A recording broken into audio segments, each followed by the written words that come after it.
Falcons and the Cardinals had a deal in place for Kyler Murray, the quarterback that is, when he walks into next year, will now be 4 seasons removed from the number 1 overall pick in the NFL draft. They had a deal in place for Kyler Murray on draft night, but the sides could not agree to a deal due to, ding, ding, ding, you guessed it, Kyler Murray's atrocious and crazy contract. I'm happy Kyler got paid. I am. I love Kyler. I love his talent. I liked him at Oklahoma. I know he's small, and I think that's finally starting to wear on him, and I really hate it. I've heard the jokes and the rumors of, oh, Kyler could still go play baseball. Hell yeah, he could. I believe Kyler Murray could be a great baseball player, but I don't say that to, bash Kyler Murray's contract.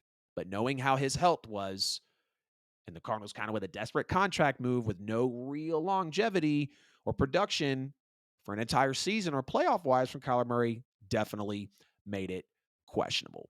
So the Falcons would have had to give up the number 8 pick and send some draft picks.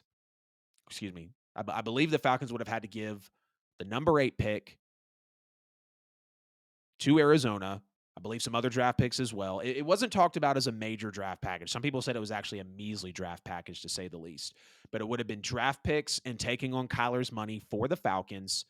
Falcons would have given up the number 8 pick to Atlanta, which is interesting because Arizona also had the 3rd pick in this NFL draft that they got a 1, a 2, and a 3 for after they finessed back up essentially to get Paris Johnson that they got from the Texans to fall back out of 3rd. So this would have made the draft absolutely insane. You would have had, whether it broke on the 3rd pick or the 8th pick, you would have had the trade going down with a major superstar quarterback that's got one of the fattest damn contracts in the NFL, a team that's rebuilding in the Arizona Cardinals, a team that feels like they've rebuilt defensively and are finally going to show up on the defensive side of the ball in the Falcons, but still have questions in coaching, but also are looking for that franchise guy. Yes, we know Desmond Ritter's a starter. I like Desmond's tape. Y'all called me crazy. He's got that Jalen Hurts type of esque to him. He's not going to be Jalen.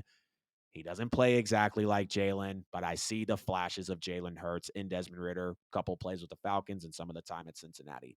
So the Falcons, I think they know deep down that Desmond Ridder's not going to be that guy. If he plays out, great. They'll ride it from there. That a Michael Vick, Lamar Jackson, potentially type of player, and Kyler Murray, I know that's going to set y'all off in the comments, could have came to the Atlanta Falcons when the Falcons maybe had talks about Deshaun Watson last year, when the Falcons maybe had talks about Lamar Jackson coming in, but then they said that they were not interested in the collusion and all the insanity that we saw going on with the Lamar Jackson sweepstakes, to know that this move could have actually happened. And so, of course, we're going to pose the question of who would have won this trade. I kind of want to go both here because you could say the Falcons. They're more built to win now than Arizona. They just hired Jonathan Gannon, who was coming off of the easiest schedule in the NFL and still gave up 38 points in the Super Bowl, rookie head coach. And even though Kyler wouldn't see the field maybe at all next year, you're going to have Arthur Smith being a better coach over Jonathan Gannon. The Falcons roster and defense over Arizona's after the draft and the offseason, just seeing how the Falcons are played out to be next year versus how Arizona's projected to maybe have the 1st and 2nd overall pick, which is crazy. We got to wait and see how things play out because a lot of people are trashing the Texans for that pick or for that trade, to move up to 3 with the Cardinals. And I'm like, well, we have to wait. We have to wait and see how it is. Because if the Texans, for some reason, win 10 or 11 games, not saying it's going to happen, but last year NFL season was crazy, they might have been okay with giving up that, to get Will Anderson. And if Will Anderson gets Defensive Rookie of the Year and CJ Stroud gets Offensive Rookie of the Year like the Jets and the Saints and teams, have done in the past. But you could also say the Cardinals could have won this trade because they would move off of Kyler Murray, who I regretfully say has not been healthy, who is too small to play in this league, who doesn't like being hit, who has had some attitude issues.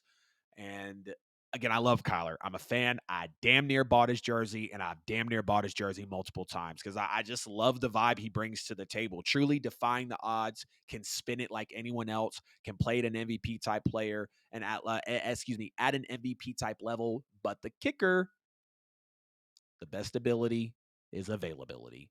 And unfortunately, Kyler Murray has not shown us that in his NFL career. He's shown to be brittle. So if the Cardinals were able to have the 3rd and the 8th pick next year. And the Cardinals were able to move off of some of Kyler Murray's insane money. I think the second most guaranteed money in NFL history behind Deshaun Watson. If the Cardinals were able to really get the rebuild going, that would have been crazy. So I'm going to say both teams could have won here.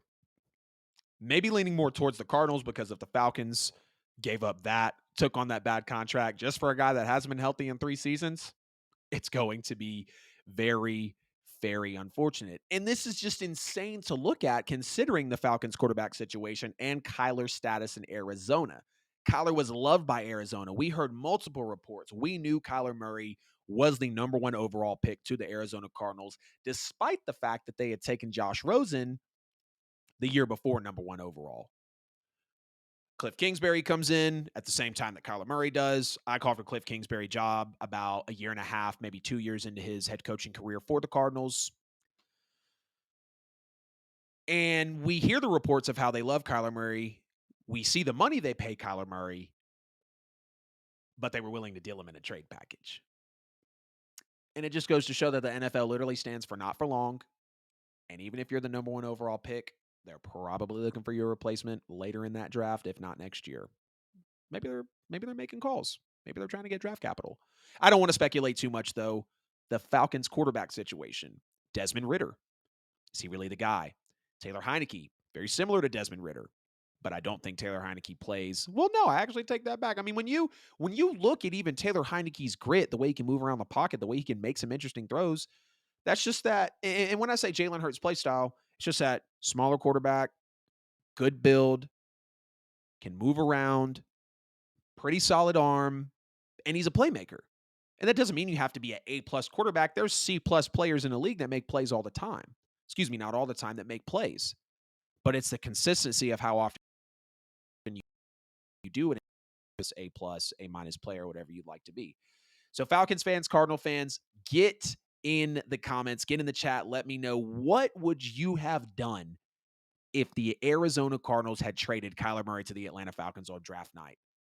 What would Falcons fans have done knowing that they took on a injury-prone quarterback in Kyler Murray, knowing that they took on the money, kind of a bad contract as it looks right now in Kyler Murray, knowing that the Cardinals would have moved off now 2 consecutive number 1 overall picks with a 3rd number 1 overall pick in the last few seasons also coming up as well? What would that have looked like? How would that have shaken up the draft? I want to hear from you guys. Get in the comments and absolutely let me know.